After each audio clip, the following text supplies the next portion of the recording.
Hey folks, long time no see. I basically just got a brand new printer, well, two brand new 3D printers, but there's one that I want to talk about and I'll save the other one for later. I was able to get a Bambu A1 Mini with the AMS Lite. So basically what that does now is I now own a total of 4 3D printers, but I only have one that can change colors. It can make up to 4 colors in a print and it's awesome.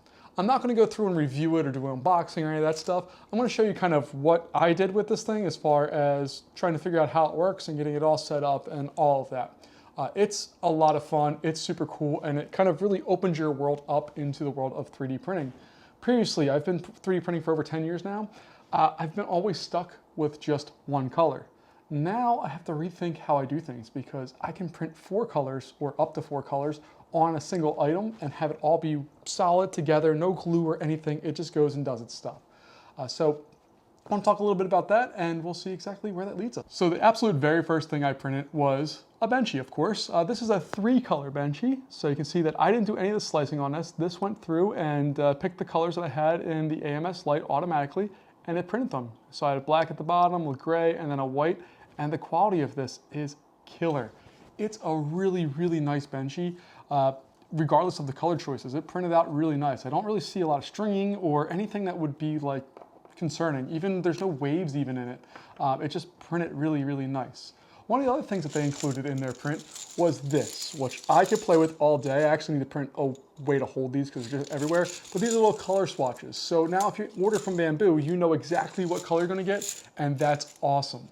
But 3D printing's much more about just kind of taking other people's designs and printing them out. I mean, that's fine, but I also know how to make my own stuff. So I decided to go through and make my own stuff, and I made my logo here. You can see that we have that there. So it just uses 2 colors, and basically what I did was I went into Affinity Designer, found my logo as an SVG. I exported that and then went over and put it into Tinkercad.